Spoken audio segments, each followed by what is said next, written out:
कुत्तों को इन्होंने मारा है, उसकी भी बददुआ लगी है, बेबी को छोड़ने की भी बददुआ लगी है, ठीक है, और इतना ज्यादा करप्शन करने की भी बददुआ लगी है, राम का नाम लेके शैतान का काम करने की भी बददुआ लगी है। ये जो कैची जैसी तेज जुबान चल रही है इस महिला की, लगता है इसके माँ बाप ने इसे पैदा करके छोड़ दिया है इसके अपने हाल पर।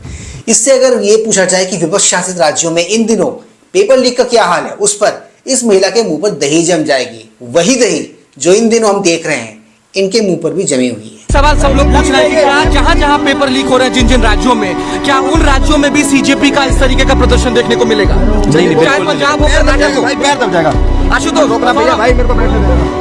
सर क्या बाकी राज्यों में भी सीजेपी इस तरीके से प्रोटेस्ट करेगी? आशुतोष आपने मंच दिया क्या? पंजाब में करेंगे, पंजाब में करेंगे, पंजाब में आम आदमी पार्टी को ने मंच दिया। देखो मित्रों, साफ सुथरी बात यह है कि इनके लिए सिर्फ और सिर्फ नीट पेपर लीक एक मुद्दा है। विपक्ष शासित राज्यों में जितने भी पेपर लीक हो रहे हैं ना, वो इनके लिए जरा भी मुद्दा नहीं है, वो इनके लिए कंसर्न का विषय है भी नहीं। वहां के छात्र इनके लिए छात्र नहीं है। इनको फेमस होना था, इनको पॉपुलर होना था, ये लोग फेमस भी हो गए, पॉपुलर भी हो गए। छात्र जाए तेल लेने, क्योंकि वो इनके लिए कंसर्न ही नहीं है। यही सेम हाल इनके इकोसिस्टम और इनके इकोसिस्टम में शामिल लोगों का भी है। देखो ना, नीट पेपर लीक के मुद्दे पर इनको छात्रों से बात करनी चाहिए, पर ये लोग बात किससे कर रहे हैं? उनसे जिनका छात्रों से कोई लेना देना ही नहीं है, जिनका नीट से कोई लेना देना ही नहीं। कुछ पूछू, अब तो रिजाइन कर दो, ये बड़ा क्यूट तरीका है, इसलिए इसने मुझे खींच लिया। क्या कहना चाह रहे हो दिव्या? बस शादी कर लो, यही कहना चाह रही हूँ। मोदी जी कह रहे हैं अब शादी कर लो, उनका मतलब यही है लड़कियों के लिए कि अब तुम शादी कर लो। तो आज यहाँ दुल्हन बन के क्यों आए हैं? कि अब शादी हो रही है, अब तो तुम कुछ तो कर लो भाई, कुछ तो रिजाइन ही दे लो, या तो यही कर लो। तू समझा? सरकार जागेगी, लग तो रहा है जागेगी, पर अब ऐसे नहीं जाग माँ, वैसे नहीं जाग रही, ऐसे जाग ले, क्या पता कौन है? तो शादी रास्ता लास्ट ये रास्ता है बस, और कोई रास्ता नहीं। अपनी सरकारों पर भरोसा ही नहीं है। वो तो बेटी बचाओ बेटी पढ़ाओ करते हैं, वो तो अब शादी करके बैठ जाएगी। प्रोटेस्ट में आए हो लहंगा वहंगा पहन के, यहाँ लाठियाँ भी चल जाती है, पता है आपको? पुलिस नाराज हो जाए, भाग लेंगे लाठी, लहंगा पकड़ के भागेंगे। नीट प्रोटेस्ट साइट पे ये महिला आई हुई है रिपोर्टिंग के लिए, और किनसे बातें कर रही है? उनसे जिसे नीट दिया नहीं है, जिसके आगे नीट देने का कोई चांस भी नहीं है, और उसको देख के मुझे लग भी नहीं रहा कि नीट की स्प्रेड हो भी सकती। सिर्फ और सिर्फ ये बाइट ली जा रही है क्लिक बेट के लिए। जिस तरह इस महिला का ये वाला वीडियो शायद इनका एक वायरल वीडियो हो सकता है, यानी कि वीडियो के लिए उनकी मंजिल, एक वीडियो की मंजिल क्या होती है कि वो वीडियो वायरल हो जाए। इनको तो इनकी मंजिल मिल गई। ठीक उसी तरह वही मंजिल हमने दो और महिलाओं को मिलते हुए देखी है हाल ही में, जब उन्होंने राहुल गांधी जी के साथ में स्टेज शेयर किया। पुलिस बेसिकली मिलकर अटैक करवा रही है, ये शांति से प्रोग्राम कर रहे हैं। चलो लेके चलो,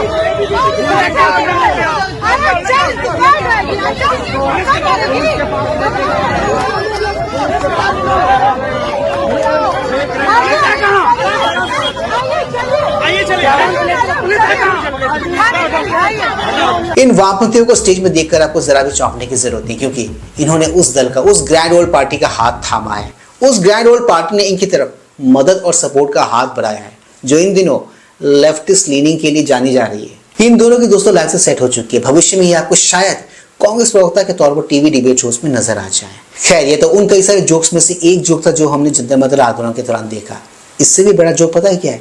इससे भी बड़ा जोक ये है दोस्तों, हमने इस आंदोलन के सपोर्ट में उन लोगों को भी देखा जो एक जमाने में चीटिंग को जस्टिफाई किया करते थे। और क्या कह रहे हैं कि नकल से पास हो रहे हैं सब। बताओ, नकल से पास हो रहे हैं।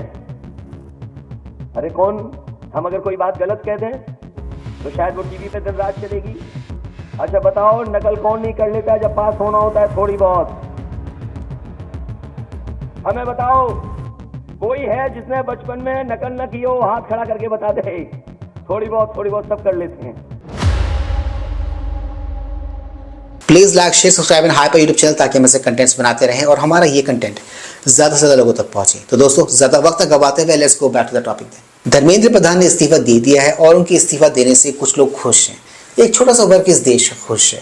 ये वही वर्ग है जिनकी फेवरेट पार्टी इन दिनों सत्ता में नहीं। प्रधान का इस्तीफा नहीं है, इसको प्रधानमंत्री के इस्तीफे की तरह देखिए आप। अगर प्रधान इस्तीफा तभी देते जब प्रधानमंत्री ने कहा होता कि इस्तीफा दीजिए। एक और थियरी कि प्रधानमंत्री ने अपने को बचाने के लिए प्रधान से कहा कि भाई मेरे इस्तीफा दे दो वरना मेरे इस्तीफे तक बनाई है। लेकिन मुझे लगता है कि ये बात यहाँ खत्म नहीं हुई है, ये बात यहाँ से शुरू हुई है, ये बात यहाँ खत्म नहीं होगी, ये अंत की शुरुआत है। मेरा आप ये शब्द लिख लीजिए कि ये अंत की शुरुआत है। और जब वो बैरिकेड्स को गिराना था, ऑफकोर्स गिराना पड़ता है, आगे बढ़ने के लिए सिटीजन को बैरिकेड्स गिराने ही पड़ते हैं। धर्मेंद्र प्रधान ने इस्तीफा दे दिया है। जेनजी जीत गई कि धर्मेंद्र प्रधान हटाए जाएंगे। हर बातचीत, हर कोशिश सरकार अड़ी रही, मगर जनता भी मैदान में खड़ी रही और विपक्ष भी उसके साथ टिका रहा। यह इस्तीफा सरकार की गलतियों और नाकामी का भयंकर पश्चाताप हो सकता था, मगर अहंकार में धर्मेंद्र प्रधान ने वो मौका भी गवा दिया। ये वही लोग हैं दोस्तों जिन्होंने नीट पेपर लीक को लेकर खूब छातियां पीटी, खूब विधवा विलाप किया। वहीं पर जब बात उन राज्यों के आ गई जहां पर विपक्ष सत्ता में, विपक्ष शासन में है, तो इनके मुंह से चूं तक नहीं निकली। खैर, इन बायस लोगों से किसी भी किस्म की सेंसिबल बात की उम्मीद रखना बेवकूफी होगी। ये लोग वो लोग हैं दोस्तों जो आपको अपने फेवरेट दल के जो काले कारनामे हैं ना पास के, उसके बारे में जरा भी नहीं बताएंगे, बिल्कुल भी नहीं बताएंगे। समझ सकता हूं आलोक शर्मा जी के मन में इतना आक्रोश क्यों है, क्योंकि जब तक नीट नहीं था 2016 से पहले तो प्राइवेट कॉलेजों की सीटें बिकती थी। अंडर ग्रेजुएट की 20 से 25 लाख रुपए से लेकर 45 से 50 लाख तक, और पोस्ट ग्रेजुएट मेडिकल की 50 लाख से लेकर 1 करोड़।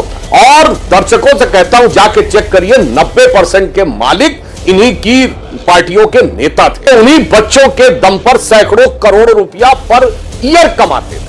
जब से मोदी जी नीट लेके आ गए तब से स्थिति क्या हो गई कि सामान्य मध्यम वर्ग, सामान्य निम्न मध्यम वर्ग के बच्चे को, जिसके लिए कल्पना से परे था कि 50 लाख रुपए 1 करोड़ रुपए देकर वो एडमिशन पाएगा, अब उसे एडमिशन मिलने लगा। और उन लोगों की जो इनकी छत्र छाया में पनप रहे थे, सैकड़ों करोड़ प्रतिवर्ष कमाते थे, उनकी दुकानें बंद हो गई। इसीलिए आज वो भी तख्ती लगी हुई थी कि नीट बंद की जाए। ये ऑडिट राय 2016 के पहले इस देश में मेडिकल की सीट्स खरीदी और बेची जाती थी। करोड़ों के भाव लगते थे उस पर, 1 करोड़, 50 लाख, 25 लाख, 30 लाख, डिपेंडिंग अपॉन के सामने में पर्सन कौन है। और इंटरेस्टिंग बात पता है क्या, यहाँ पर 90% जो इस तरह के इंस्टीट्यूशंस होते थे ना, कोचिंग क्लासेस होती थी, उसको ओन करने वाले कौन होते थे? वो जो कांग्रेस के करीबी माने जाते हैं या फिर कांग्रेसी माने जाते हैं। और आज वही लोग नीट पेपर लीक को लेकर सरकार को घेरने की कोशिश कर रहे हैं। हास्यास्पद है ना ये बात। चोर गंदी चोर नहीं, मैं ये बातें नहीं कहूँगा। मोदी चोर नहीं है, अमित शाह चोर नहीं है। चोर उसके जो चेले चपट्टे हैं, उन्होंने उसको बदनाम कर रखा। मैं आपको फिर कह दूं, 12 साल उसने गुजरात में राज किया है, उसके ऊपर कोई दोष नहीं लगा है। 12 साल यहाँ राज किया है, उसके ऊपर दोष ही लगा हुआ है। सीजेपी वालों को जो चाहिए था वो मिल गया और आम छात्रों को मिला ठेंगा। सीधी साफ सुथरी बात यही है, कंक्लूजन यही है इन माय ओपिनियन। साथ ही साथ एक और बात लोगों के सामने आई कि ये सरकार अक्सर ऐसे दंगाइयों से, जो दंगा देने की धमकी देते हैं, ऐसे लोगों से डर जाती है और डर कर उनकी मांगे मान लेती है। ये बात फिर से साबित हो गई। हैरान मत हो जाना अगर आपको इस किस्म के आंदोलन भविष्य में और ज्यादा देखने को मिले और फ्रीक्वेंटली देखने को मिले। क्यों? क्योंकि सरकार ने वो वाला दरवाजा इनके लिए खोल के दे दिया है इनको। तो दोस्तों आज के इस वीडियो में सिर्फ इतना ही। मैं मिलूंगा आप सबके साथ अपने अगले वीडियो में। And yes, do not forget to like, share, subscribe YouTube channel. इससे हमें शक्ति मिलती है, इससे हमें ताकत मिलती है और इससे मोटिवेशन मिलती है। कीप स्माइलिंग दोस्तों।